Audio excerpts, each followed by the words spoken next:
you? I'm doing well, thank you. And you? Yeah, good.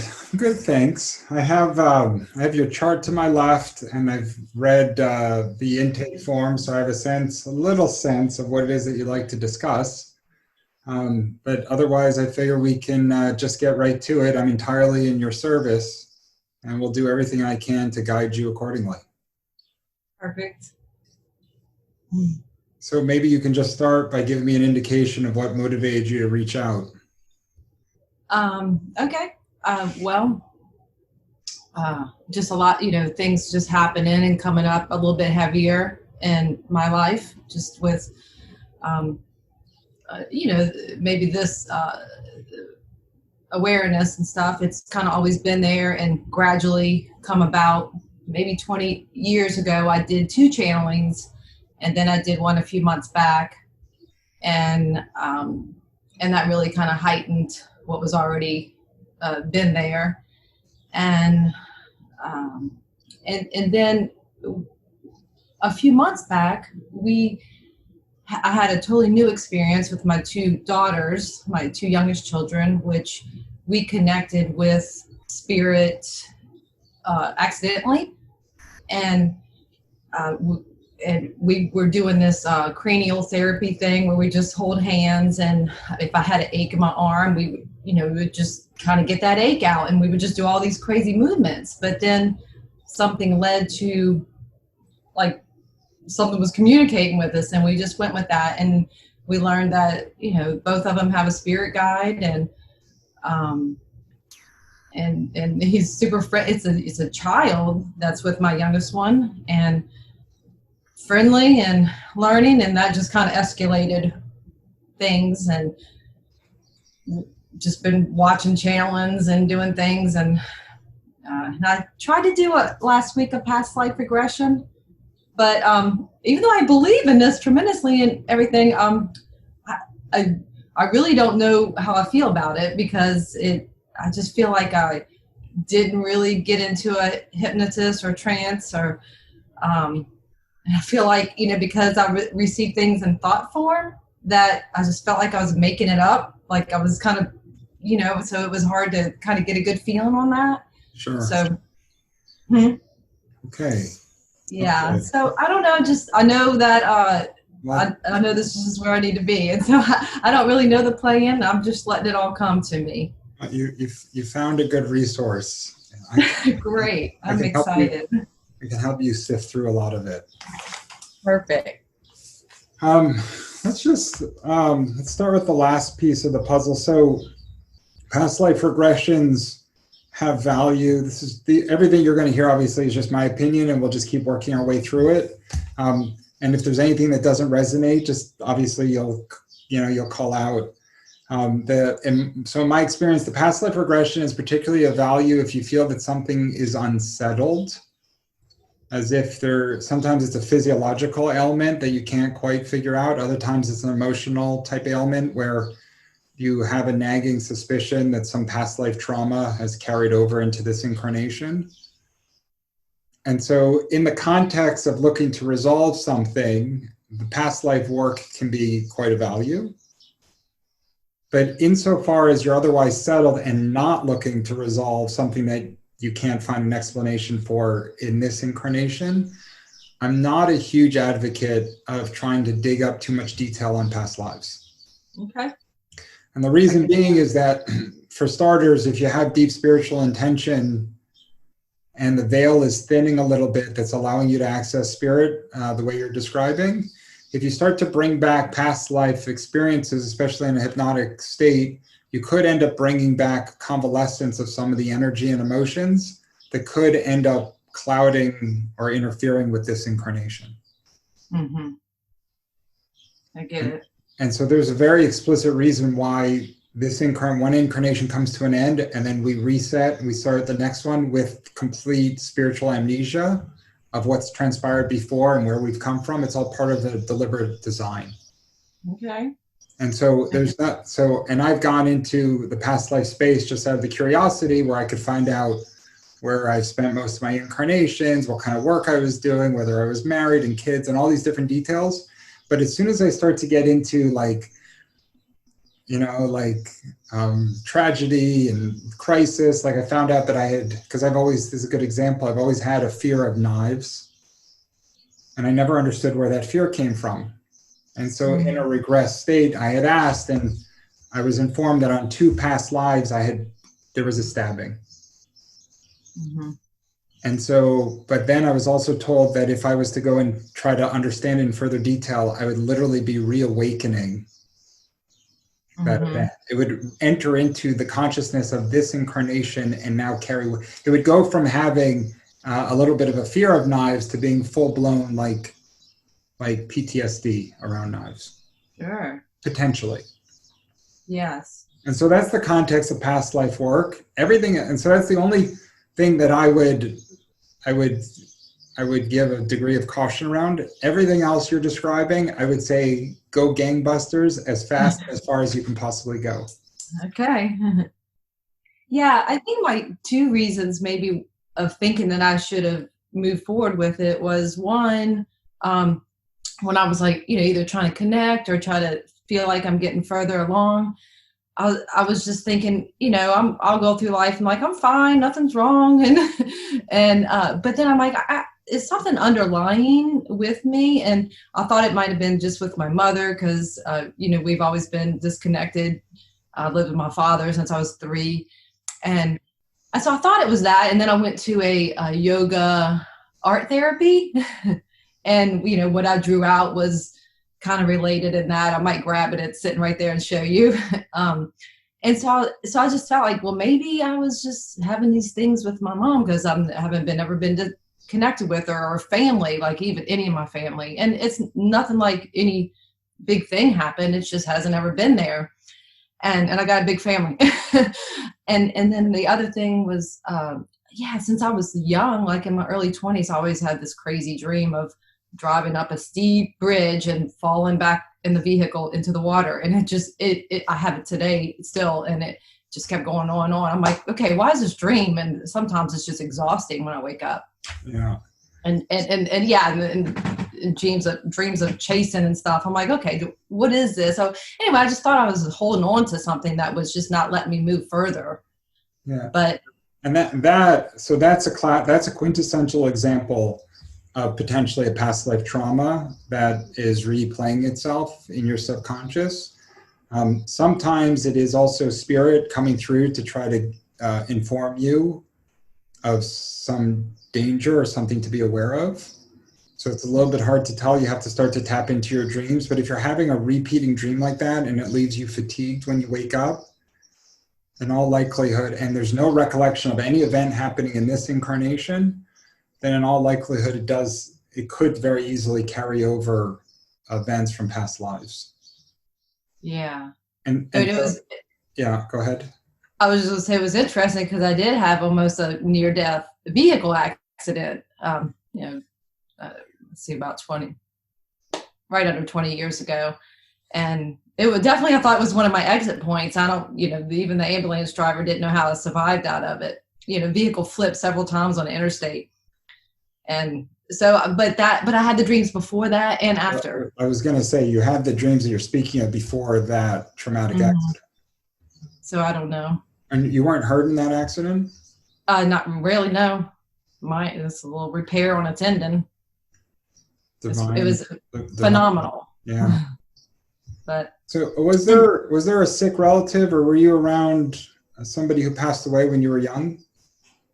I was close to my grandmother. I spent my summers with my grandmother because, of course, I lived with my dad. So in summers when we were out of school, I would go up there by his mother. And she was very significant to me. And she passed when I was 12. Yeah, okay. And when I did my last channeling, I did it with Michelle with Healing Arts. Okay. And so my dad and my grandmother came through. Yeah. So it does, because you do have an indication. It's interesting. The absence of your mother actually doesn't show as an impact on the incarnation, meaning that you weren't like pining for your mother. You didn't feel like an overwhelming absence. It does. like, not to say that you didn't realize that you didn't have a mother, but to say that whatever role your father played in raising you, probably combined with your grandmother, it was enough to carry you to a healthy place through your childhood. But it does show being around the loss of a loved one.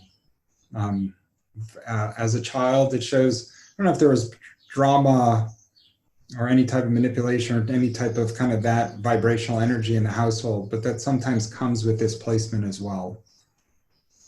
Yeah, I don't know. I mean, yeah, so when they divorced when I was 3, it was, I mean, I really never seen her except for sporadically when she came to come in with negative things, maybe. But my dad, even though he raised us very loving, like I never heard the words "I love you" from my mom ever. So until I was an adult, she wrote it in a card. But my dad would always say "I love you," and he would always be affectionate and hug and sweet. But he still had his own trials while he was here, Sure. And he passed away. Let's see, like in '92. But you know, he was relatively young also then. Yeah, like 56, I think. What was the cause of his death? He had asthma, emphysema, cancer. Give me the birthdays real quick. It's just kind of some. My dad's June 16th. Yeah, and I don't know. And who? My mother. Yeah, did you know your mother's? December 9th. Yeah. I was going to say one other thing about my father. So even though he was loving and provided and good for us, he was still, he was an alcoholic, a happy one. And so, you know, there was times where we were, you know, you're laughing. Well, it's a Gemini drunk.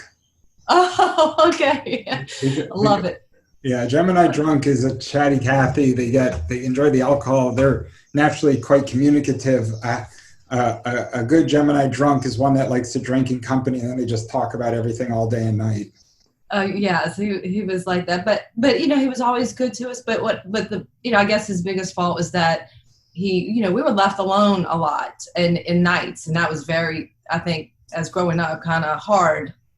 You know, just I remember just calling bars everywhere. I was like, "My dad there?" You know, I'd say his name. So it was so that's probably his. You know, I think hardest thing as far as childhood. Yeah, and you had siblings? One. Well, I have many. So both of my parents had children before. My mother had 4. My father had 3. Then they got married and had my brother and I. Okay. Did you play kind of a maternal? Was it a younger brother? So your older brother. 1 year older. February 4th. Did you have a relationship with the kids from their previous marriage? I have somewhat of a relationship, but it's not strong, and they're all older, and we weren't raised in the same home. Yeah. But it's not, you know, nothing's unpleasant. I mean, nothing's like hateful, but nothing's connected at all. Like I've tried many times, and we've met and done something, but nothing ever sticks. But you have a gentle chart. Your Scorpion subconscious is something you'd have to navigate. Have you had your chart read before? Do you know your astrology? So, last question. What's your relationship status? I'm married. Yeah. Well, give me his birthday. December 1st, 62. It's interesting. And so we both had 3 children as well, and we have 1 together. You had 3 children separately and then 1 together? And so were you married before your current husband? Yes. Give me his birthday. April 21st. So my 2 youngest, I had 2 boys and then 2 girls. So my 2 girls, we're supposed, you know, in my channeling reading said we were definitely spiritually connected, that we all, and then the girls and I, like I said, we had communicated with the spirit.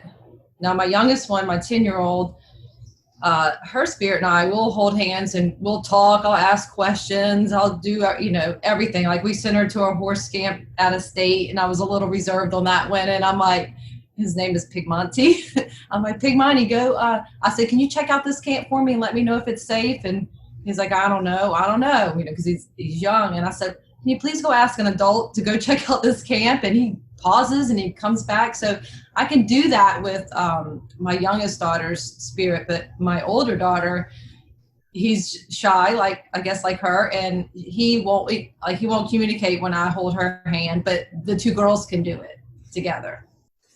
And tell me how that communication unfolds then. So you hold your daughter's hand and then you ask her spirit guide a question?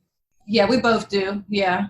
And then how is it being, is it clairaudience? Are you hearing it? Are you feeling it? Is it speaking through your daughter?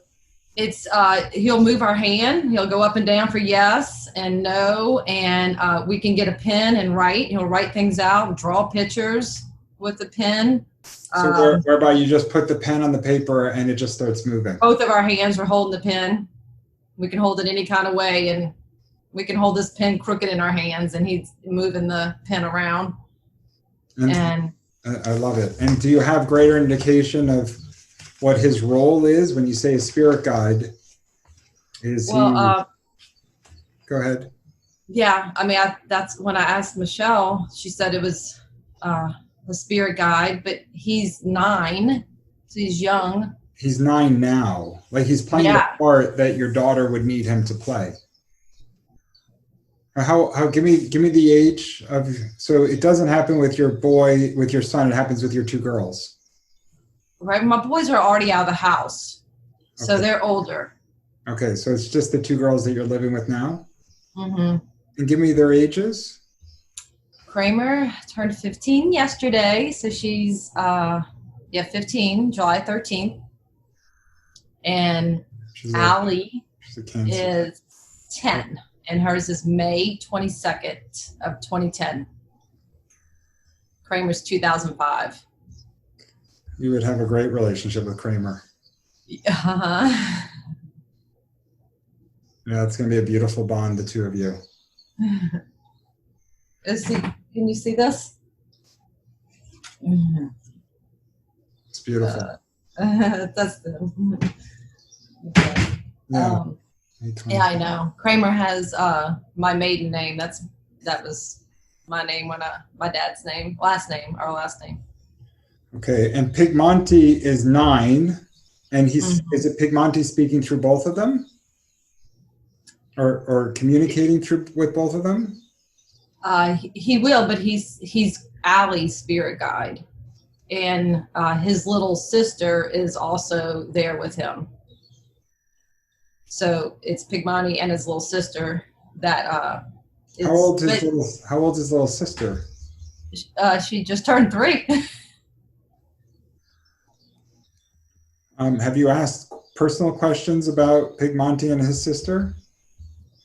A while back, I have. Can't remember anything unless you ask, maybe. So we just have to.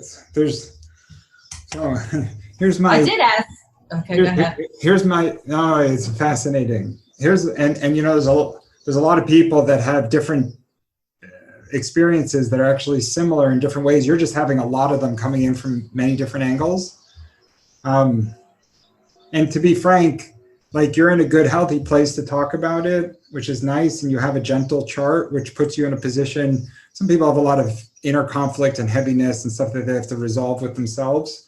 There's a touch of that actually in the chart, because I don't know if it manifests as a little bit of self-criticism, but in general, it's a well-aspected, positively disposed chart. And it has a very strong call into maternal energy. So it was definitely going to be the mother.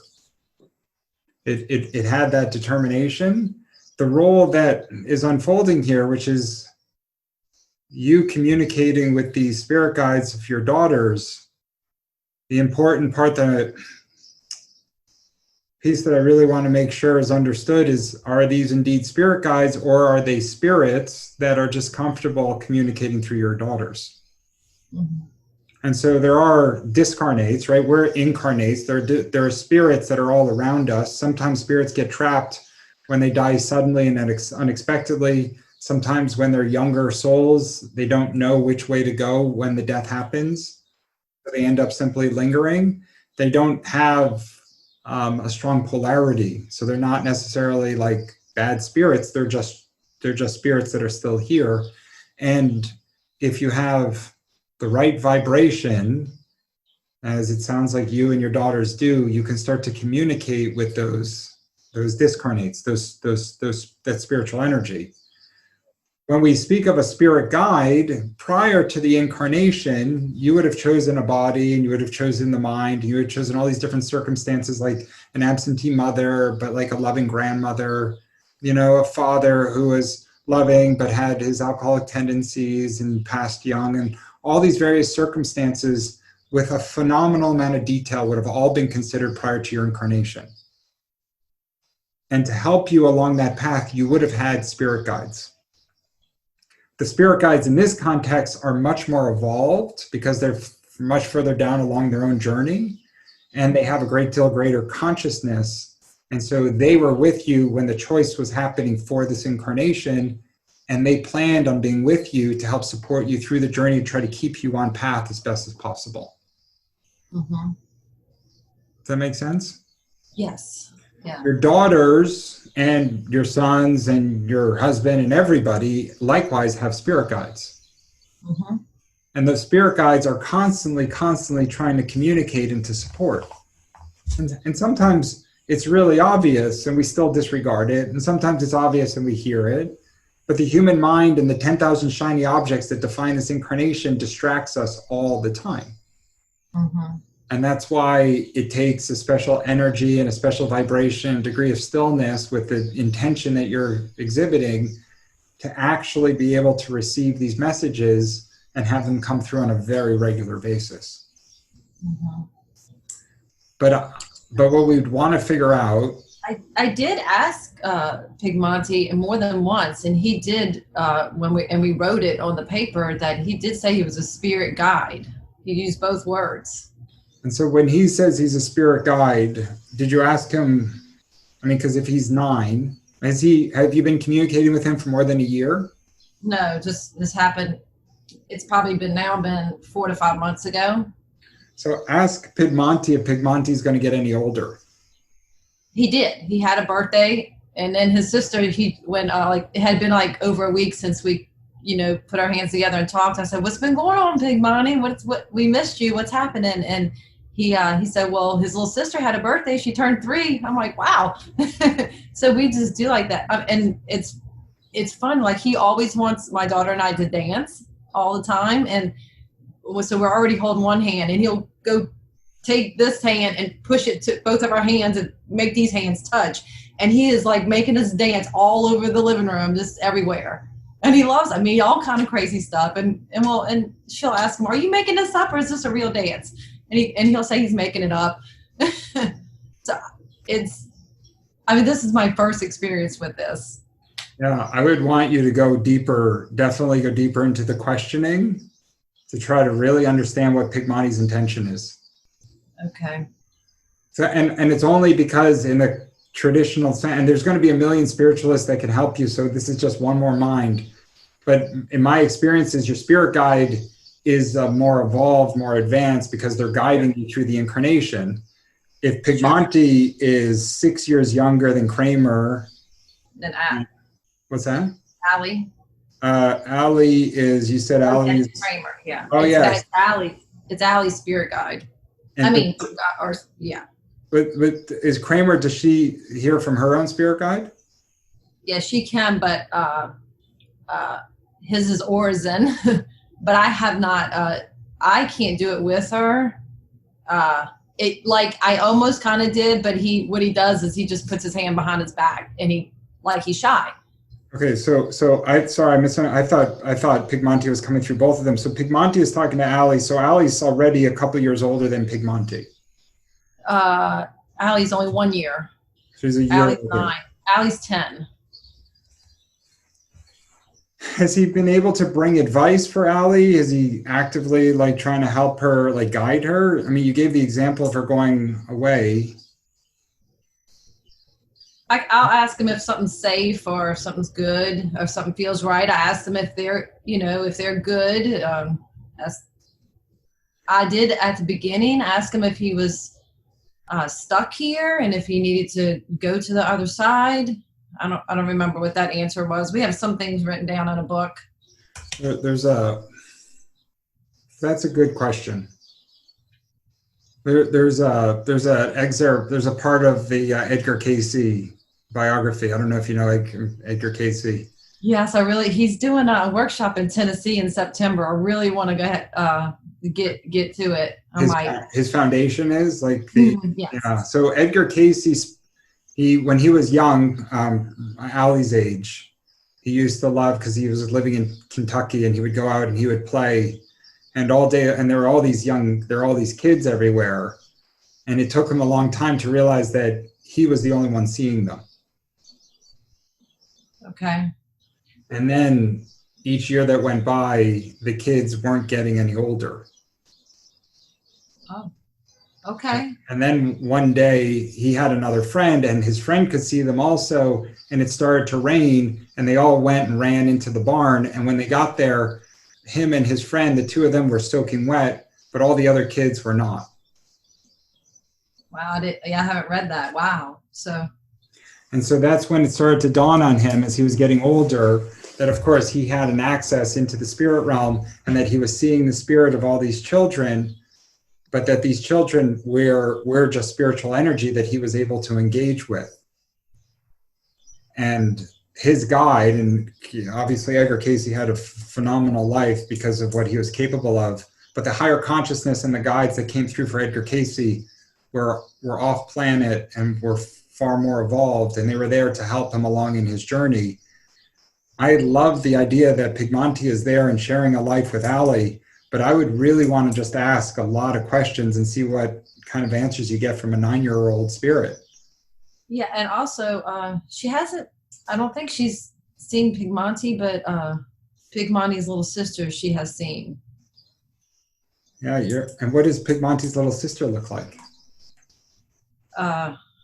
I don't remember. We were outside riding bikes one day, and she told me, she says she was just right there. I'm like, okay, and that was, I'm not sure how many times it happened. See, especially if she can see what is the little sister's name? Does she have a name? Yeah. I never say it, so I forget it. I like the name Pigmonti. I know. We wrote it out to make sure, and then we said, "Is this how you say it?" Well, spirit names are just so creative, or Zen, like you get these most creative names.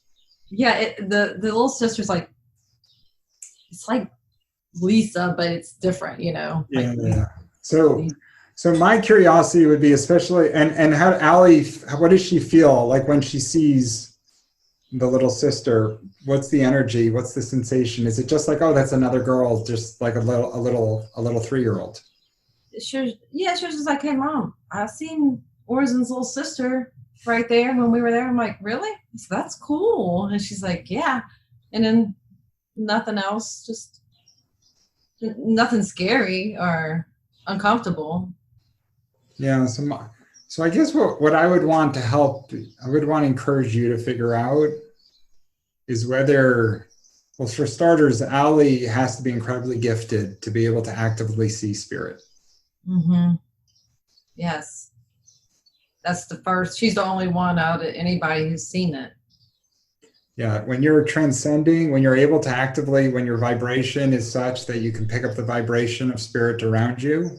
So you guys have the automatic writing, and you can feel the energy of the spirit's presence, which is beautiful, but to take it to another level where you can actively see spirit.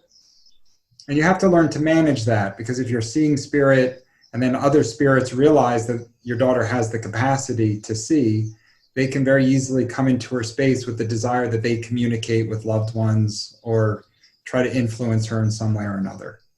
Okay.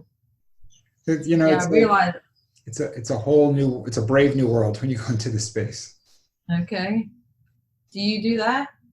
So I've been in this space long enough. I like to help people however I can. I've had all sorts of, I don't go into them in too much detail just because I'm still getting more comfortable with my own journey. Mm-hmm. but what I've learned over these last few years is really just incredibly, it's just expanded my consciousness and my belief structure in ways that I never could have expected. Mm-hmm.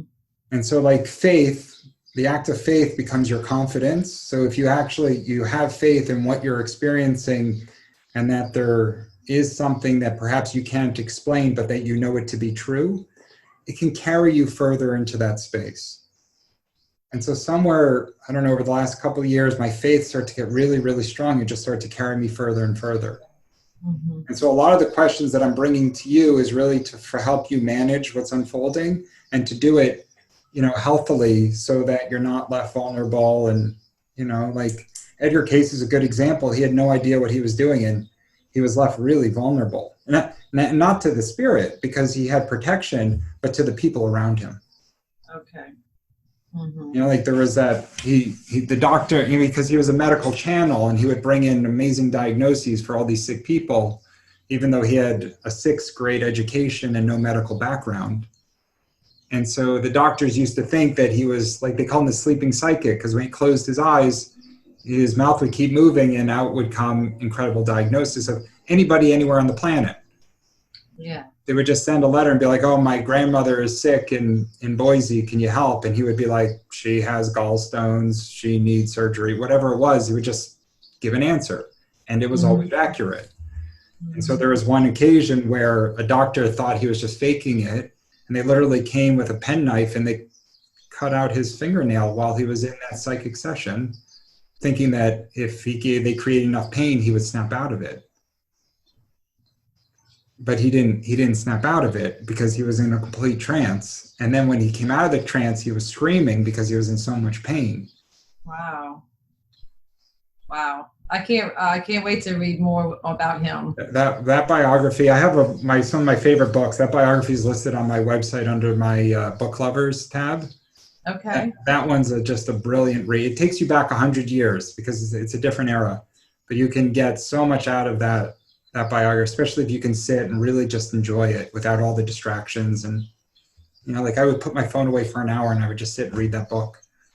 Okay. But I say it kind of like a little bit of, like, on the one hand, you have an incredible gift and incredible excitement around going deep into this space, and you really want to see it as something remarkable and something that's just beginning. I do feel that. Yeah, especially if you have an 11-year-old daughter who's just stepping, 10-year-old daughter is just stepping into the space now. And Mm-hmm. you're the mother that this daughter chose to help her navigate this gift. And she chose you to be the right mother to help her along this path. Mm-hmm. All of your kids chose you, but when you have this incredible spiritual talent and you're able to communicate and see spirit, then it's particularly important that the mother or the parent is serving a role that can help them down this path. Mm-hmm. And it is possible that they feel rejected by a parent, and that pushes them into an independent space where they have to go on their own. That happens too. But in this case, she chose you because of your open-mindedness, because of your compassion that's in your chart. All this water energy is going to bring a lot of supportive emotional energy into the equation. Mm-hmm. It's the ability to love and to accept and to believe. Your chart is oriented around believing. It wants to believe. Mm-hmm. It has some quirks in the way it thinks, but at its core, it wants to believe. Okay. I'm there. We're ready to transition this year for, I've homeschooled the girls, and we've been just part of a little group that meets up once a week in a little community. But we didn't sign up this year for that group again, because we purchased a conversion van, and we just plan on getting on the road, the 3 of us, just making some more trips and educating ourselves that way. But I really hope to grow and find things that they can grow in this area themselves that's healthy. Yeah. And so let's see, I should probably, I feel compelled, like I have to put together a video like this, because I feel like there needs to be like there's no book yet like telling you what the next best steps are. But I would say first and foremost, do you pray? Do you feel a call to prayer? Not heavily, but just like, you know, like not routinely. Okay, so It's sporadically. So I would say step one, I'm going to come up with this ad hoc here. So you'll have to give me a pass if I refine it in the weeks and months that come. Step one is ask for protection. Yes, I've been doing that a lot. Ask for protection, and you can use spirit, you can use Lord, you can, whatever it is. Some people like to use the universe. The universe is kind of nebulous because it's a big old universe, but choose something that you connect with. It's the vibration that is being felt, which is actually based on the intention of what you're saying. It's not the actual words. It's more important, the belief and the intention behind what you're saying. So if you truly feel as if there is a spirit that is guiding and watching out over you, and you can call and say, you know, Lord or Spirit, I call to you and I ask for protection. Keep me safe. Keep the girls safe. Please continue to protect us from this moment onward. And you just make that request each day. It's a very important first step.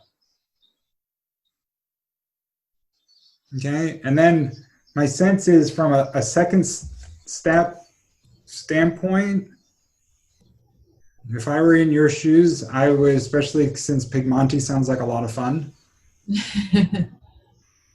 You can certainly dance with him, but be really curious.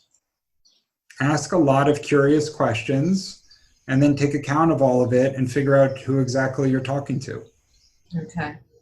You know, like Pigmonti, Allie's so excited to have a spirit guide. How many spirit guides does she have? Are they all young? Are you going to grow up with her? Are you a guide to other people? Have you done this before? Have you and Allie had other lives together? How well do you know each other? Okay. Just ask all these questions, and then as the answers are coming in, you're receiving them and you're totally in acceptance of them. And you start to piece together a little bit of a puzzle to understand exactly who you're speaking with. Okay. I'll do that.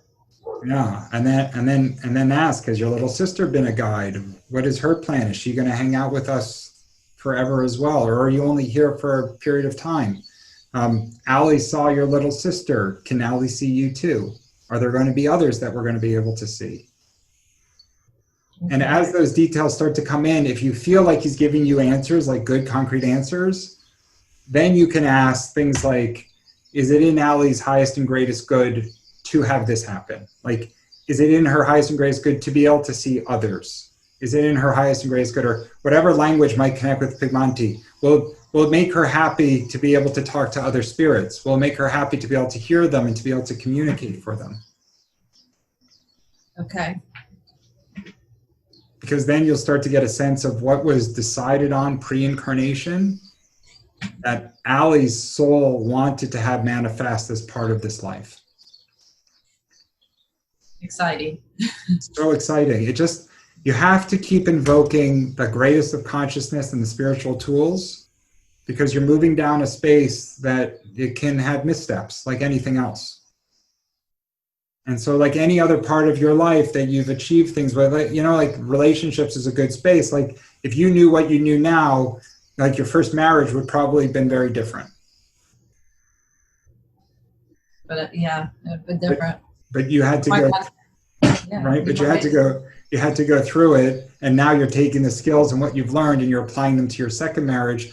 My guess is that there is no shortage of like conflict and heartbreak and adversity until you're able to learn and navigate properly. Moving into the spiritual space has some similarities insofar as you're developing a relationship.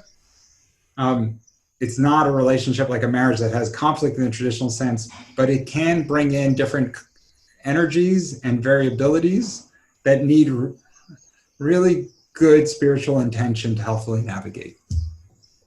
Okay. That's the best way I can put it. And that's to say that like Edgar Cayce is a good example. He had no idea what he was doing, and he really he had this incredible gift, but it took him a long time to step into it after a lot of missteps from the people, the doubters around him. He also had a lot of entities that he actually didn't believe that he was covered in entities, because he thought that God was just automatically protecting him. But he overworked and he didn't manage his health well, and he died younger than a lot of people would have expected before he was right in that sweet spot where he was about to really do, he was already doing amazing things, but without the entities, he could have easily lived another decade and done more. Mm-hmm. And so that, like you watched channeling Eric, Eric was a phenomenally bright light who just ended up with the entities trying to snub Not him. protected. Not protected. Mm-hmm. And that's why, like, like I wear this one in particular. This is a potentiated, so it's an energized crystal. It happens to be a rose quartz, and I have a couple unfinished rose quartz crystals around the home that have been potentiated, which is when you have a connection with spirit, you can hold the stone, you can say, spirit, infuse the right energy to create a perimeter to keep this home safe. Okay. And so, yeah, yeah. I was just the other day we had asked Pigmonte. It's like, hey Pigmonte, can you pick out a crystal? Because we have shelves of crystals on the shelves. So can you pick out one for me and one for Allie that's in our best interest for our highest good? And he just kind of goes around and whoop, picks one, and so we just held that one for a while. And then you can ask him, okay, Pigmonte, we've got this crystal. Is there anything that you need to do to give it the greatest energy to keep us safe? Okay. Yeah, we got to come up with a handbook. We're gonna monitor your life, and I'm just gonna give you advice from the things that I've learned, and we'll just create this whole inventory around it. Because the crystals themselves are energized with more of a neutral energy. You need the spiritual intention to bring in the specific energy to keep Allie and yourself safe, for example. Okay. And Kramer. And Kramer, of course. And it sounds like Kramer has this gift as well. It's just coming in more strongly for Allie. Mm-hmm. Mm-hmm. But I could tell Kramer and I something, that's just very connected. Yeah, the three of you. Look, well, you and Kramer have a phenomenal energetic bond. Because you have so much. It's funny because you don't have a lot of water in your life between your parents and your husbands. There's not water energy. But which means? Well, you have a conscious and subconscious sitting in water. For you to really step into your greatest comfort and joy, it would be for you to be in an open emotional space. And your daughter brings that energy out of you. Yeah. And the things that your daughter does that maybe other people around may be less patient with, it makes you adore her more. Makes me what? Adore her more. Oh, yes. Yeah. When Kramer's being Kramer, you'd just be able to adore her.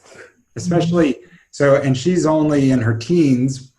She just had her birthday, you said. So when she gets into her mid-20s, her sun sign will reach its full potential and her identity will be the most Cancerian possible. And then it'll just continue with her for her life. It's an incredibly nurturing, loving energy. And you have your conscious in Pisces and your subconscious in Scorpio. The bond will continue to strengthen in the years that follow. Oh, that's beautiful. I have no doubt. Yeah. But from but from a spiritual standpoint, what's developing with the girls is going to continue to develop. I'm so excited. Yeah, and the other thing that I wanted to share with you is that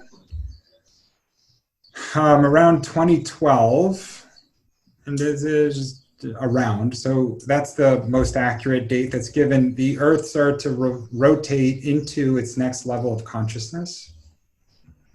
And so you hear sometimes the term 5D. You also hear about the third to fourth density. They're just different terminologies that refers to the veil of forgetting and illusion being lifted and the incarnates here on the earth having the talents that you're describing with Allie. Okay, but it's a very slow transition. My estimation is that it's somewhere between probably between 5 and 50 generations before it's complete. And it's probably going to be closer to the 50s. So it could be in the neighborhood of a few hundred years before we have complete understanding of why we've incarnated, all of our past lives, the deep spiritual intention behind the physical experience. but the process began in 2012. And so those that were arriving in and around that time, many of those, and both of your daughters would get in this, would be very early higher consciousness incarnates that are coming here explicitly to be part of the transition that's underway on the planet. And many of them take on these responsibilities to raise the vibration, to help connect with spirit, and to be love and light to help guide others along that path. And so the moment you realize that you were not alone and that this physical body is just a vehicle to carry us through this journey, and that there's spirit everywhere, and that we're all somewhere or another connected, and we're all working in one way or another towards to move towards our home, to go back to our source, you start to see things quite differently, and the life that you live reflects that, and the vibration or the energy that you give off is less about loud music, that's trying to get your attention, and it's more about high vibrational love, compassion, understanding to support the people around you. Mm-hmm.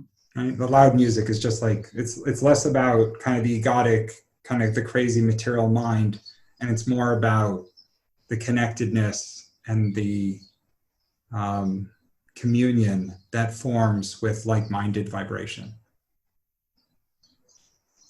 And so it sounds like your girls, and yourself included, would be at the forefront of that new wave of consciousness that would start to create a very different energy that would influence the people around you accordingly. All right, I'm all in. Yeah, no, it's great. Mm-hmm. It's great. So I would say, so if we could come up with a checklist of things to do, see if I remember them all, and we'll have the recording. So, okay. Ask Pigmonti a lot of questions, the way you would talk to a 9-year-old, but ask him. Mm-hmm. Are you a guide to others? How long are you going to stay with us? We really love having you here. Are you going to grow as Allie grows? Right? And not just are you going to get older, but are you going to know more? Are you going to be able to guide her? Okay. Like a true companion and when she's 28 years old and she's like, gee, should I marry this guy? Pigmonti's like, yes, he's wonderful. We have to get married because I'm also 26 years old and I think it's time.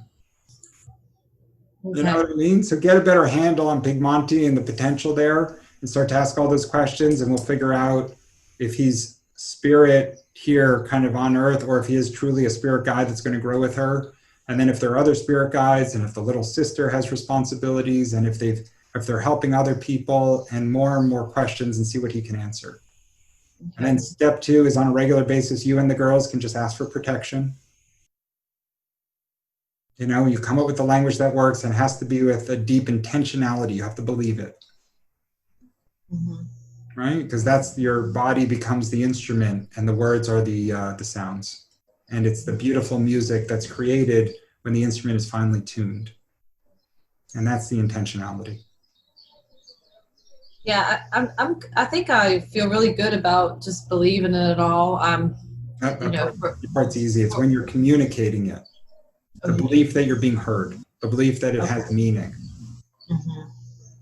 It's like when you watch the 10 Commandments and he's like, Gil Brand, they're like, I command you. It's because he's trying to muster all the will within him to emanate a commandment to a higher being that can properly hear the request. Mm-hmm. It's the difference between talking out of your head and talking from like your heart, from your truth, from kind of the depths of your being. It's the easiest way that I can put it. And you'll know because it comes out and it just feels right, as opposed to just like having another conversation. Mm-hmm. And then the third would be to get, and you can ask Pigmonti, be like, Pigmonti, does it make sense for us to get more crystals for the home? Does it make sense maybe for us to wear them? See what Pigmonti has to say. But rose quartz is particularly good, and Pigmonti might have the ability to potentiate or to energize it. And say, Pigmonti, if I hold this, can you give it the right energy so that it keeps us protected and safe? Okay. Good. I haven't done that particular thing, so I will work on that one. Yeah, and try all those, and then document all of it, and then we'll figure out what comes next. So excited. Yeah, because spirit wants to talk to you all the time. I know. I feel bad. Like sometimes we'll go like over a week. I'm like, we haven't talked to Pigmani. Grab her hand. I know. So And if she's seeing them, then you can ask if she'll have the ability for clairaudience. okay. She may not want it just yet. You have to be careful with some of the gifts, but you can say, is clairaudience something that you can say, Pigmonti, will we be able to hear you someday?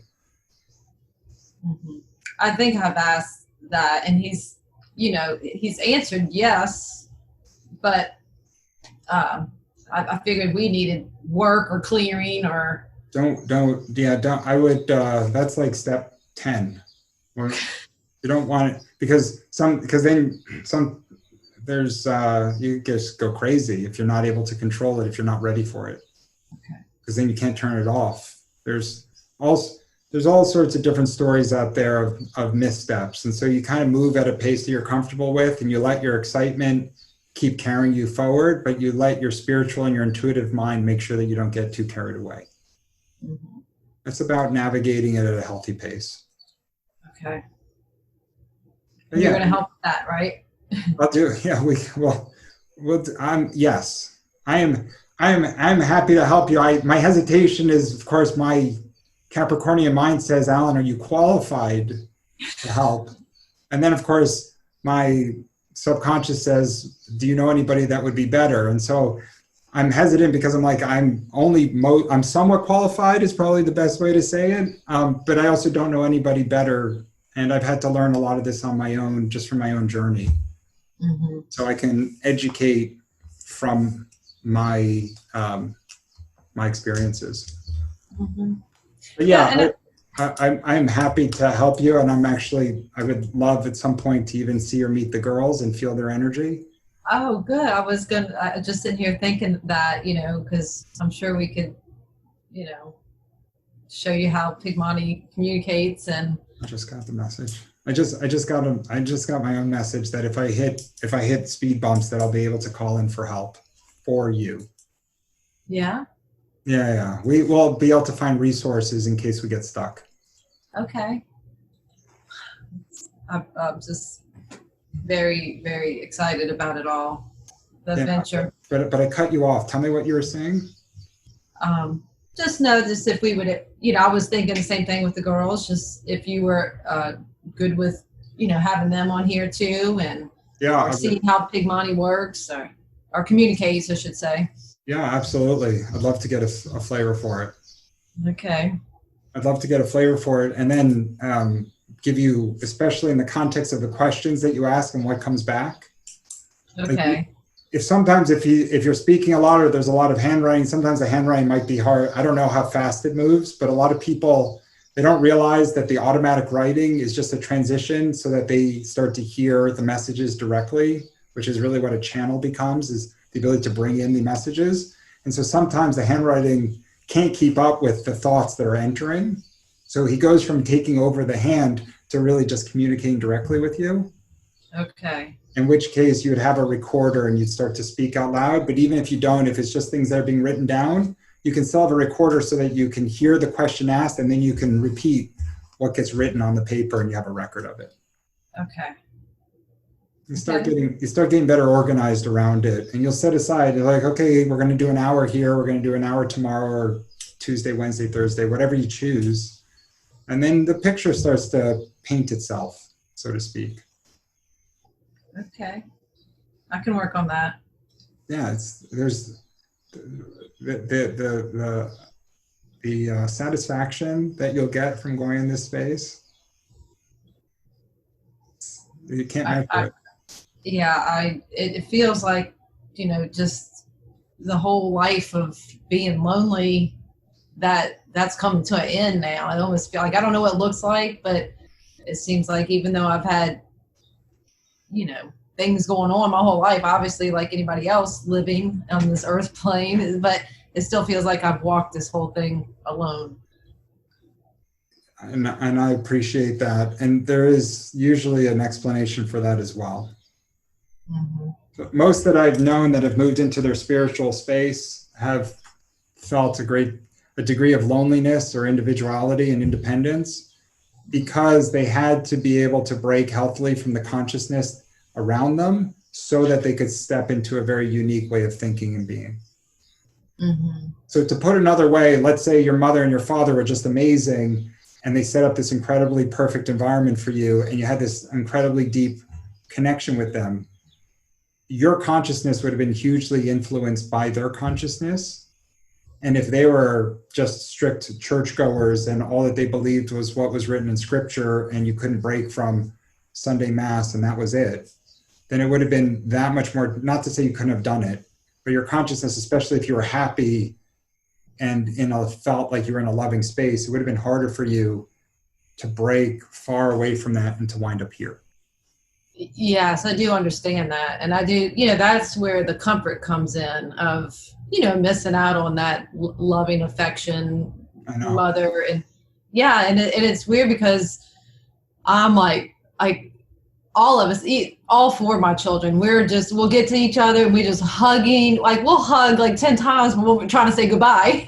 And the kids are like that. They just hug all the time. And so definitely my family has made up for, just the immediate family, my children and I, and them with themselves have made up, they're close. Even if we don't, like with the boys, they say that they'll get there spiritually, one sooner than the other. Sure.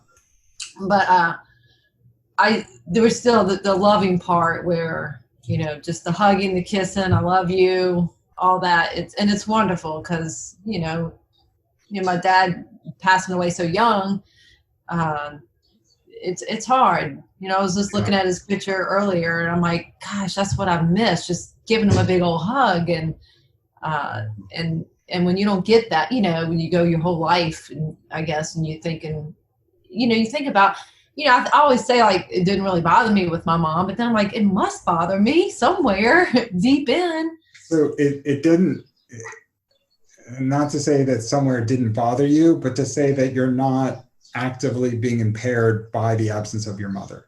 Okay. Mm-hmm. Like there are people that go their life and they're like, wow, I just feel as if my life could have been so much more complete with my mother. And that's a very deliberate placement in an astrological chart. They feel the mother's absence from when they were children. You don't carry that energy. But in this case, it just escalated me or pushed me where I need to spiritually. That's my intuition is telling me, especially with everything that's unfolding now. And you're at the right age because you're at that point where you have enough confidence in who you are and you have enough stability in your being that you can start to really dedicate and step into this without thinking you're going crazy, basically. Yes. But yeah, that's my intuition is telling me that all those circumstances which were adequate to carry you through the journey, but not enough to either create traumas that kind of damaged you, so to speak, or create such a perfect environment that would have been hard to break out of. It allowed you to develop in a very independent way to arrive here in this capacity. Mm-hmm. And to be frank, if you want, this is another thing, before you go to bed, ask your spirit as you're asking for protection, say specifically, can you also either explain, this is the last one, explain or remove the trauma associated with the car going off the embankment? Okay. Whatever dream keeps reoccurring around that crash, right? Ask spirit to either explain it, so they're giving you a reason why you're having it, right? Mm-hmm. Or ask them if it is but if it is not in my highest and greatest good to be reliving this trauma, this, whether it be past life or off planet, then can I ask that you effectively release this trauma? Please release this trauma. And then you'll end up experiencing it even more intensely, but it'll be the release of it. Okay. Because it has to come up to come out. Mm-hmm. So right now you're just reliving it, which is actually coming out, but for whatever reason it's not coming out. So you want it to vacate. You want it to leave. Mm-hmm. We'll figure it all out as best we can. Yeah. Okay. But if you're being guided and you're being held and there's deep intention around the incarnation and the daughters are part of this, then my guess is it is only just begun. Exciting. That's beautiful. I want to show you this picture because I just think it's Show me. Yeah, we were supposed to draw in the art therapy. They gave us a circle, and we were supposed to put in the circle like it was a container. And I think she said just put in there what you want to hold, value or something, different words. But mine kind of took on another role. And I guess at the time I was thinking, I don't know why I kept thinking, because I really didn't think I was bothered with my mom, but I kept thinking I had to release something because maybe that was holding me. I don't know, but let me show you this picture. It's right here. Let's see if you could see it. Let me get it right for you. Wow. Wow, look at that. So can you describe what I'm seeing and see if it, because I have a sense of what I'm seeing. So it has a lot of stuff going on with it. It was like, of course, the baby in the womb, and then they're supposed to get their nourishment from their mother, like, so they got the breast milk kind of dripping towards the baby, but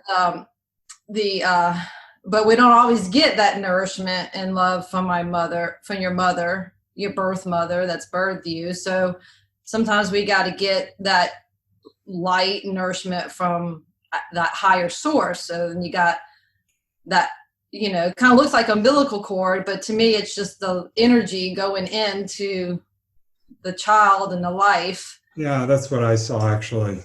Yeah. And that's perfect. And I know, and like the blue is comforting to me. So you're inside in the water and you're in the womb, but the whole world outside is a little gray sometimes. But I did try to put a white light around the womb and in the breast and the core, the electrical energy that's shooting in. And that's actually the most beautiful part of the spiritual journey, is that you'll always be held, but you'll always be fed. You'll always be nourished. I guess is probably the right word. So it's much more reliable source of nourishment than any family member.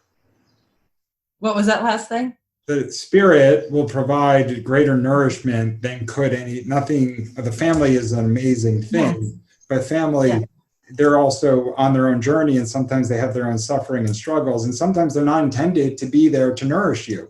Sure. Yes, you hit right on. But spirit will always, when you have that connection with spirit, the nourishment is limitless and it's always there for you. Yes, that is so that may be the point of all that is. Yeah, that's what I sense. I didn't sense my mother was never here. I sense wow, I'm able to draw what I need from a higher source. That's exactly what I was feeling from it. Because, we have this image and this feeling that we're supposed to get it from our mothers, but that's not really reality. Yeah, a lot of people do get it from their mothers, but a lot of people don't. And then even those that do, regardless, if they can tap into the nourishment of spirit, then that's it. Like that's the most complete feeling they could have. Mm-hmm. It's been my experience also. And like I said, I feel it as well for me, but I feel it's only just beginning. Figure out what's important, manage the emotions. You're on the right path. I was moving. Yeah. I'm going to hit the mountains. But I'm telling you, with access to spirit comes a lot of available answers, and you can grow accustomed to just asking for guidance on just about everything. Okay. It is the desire of an angel or a higher consciousness, a higher being, to be of service, provided you're talking to the right ones. And if that's the case, then they always want to serve. Okay. Same thing with our incarnations. You're on the right path if you feel a call to service, which is this desire to be love and light and to help others wherever they may be on their own journey. Mm-hmm. Yeah, no, I do feel that about myself. I don't know how many times people has told me, I can't believe I just told you everything I just did. And they'll just like come to me and share their whole life story and open up about things, trauma in their past or personal issues. And I just listen and support them, hold them. Help them. Yes. And I think just listening or hearing and giving a little bit of, I don't know, I would say common sense, but just a little bit of something to them and they feel better. But I've been told that quite a few times, that people said, I just cannot believe I just opened up to you and told you everything. And it wasn't like it was anything planned. It was just over coming together for some reason, passing by. I love that. Anything. Mm-hmm. Yeah, so go through the checklist, come back to me with more questions. We'll have a follow-up call. Okay. And I have a feeling that more and more answers will come in the months that follow. I'm almost certain that there's going to be a lot more to explain. But we'll see. We'll see what Pigmonti says. We'll see what else comes back. We'll see how this resonates with you. Let your intuition guide you. Okay. So so how do we do the follow-up? Do you get in touch with me or me you? No, I'm spoiled and I'm lazy. Everybody that wants to talk to me, I just always encourage them to talk to me. It's a little bit like spirit in that regard, where it's like if you call for spirit's help, spirit becomes available, but spirit doesn't impose themselves into your world. Yeah. Kind of like that. So I'll be available to you. Okay. And you simply make the request, and you can do that on the site. You can email over. But review the video, do everything you can to go down the checklist, get a little bit organized with it, start to compile it, and then we'll use that as the baseline for our next conversation. Allan, I so appreciate you and your time. Thank you. Do you go by, is it Cricket? Do you go by Cricket? I do. I do. Well, thank you. My dear, it's really my pleasure, and I look forward to meeting the girls too. Oh, wonderful. Well, we'll set that up for the next time. All right. Sounds great. Great. Thank you. Have a beautiful day.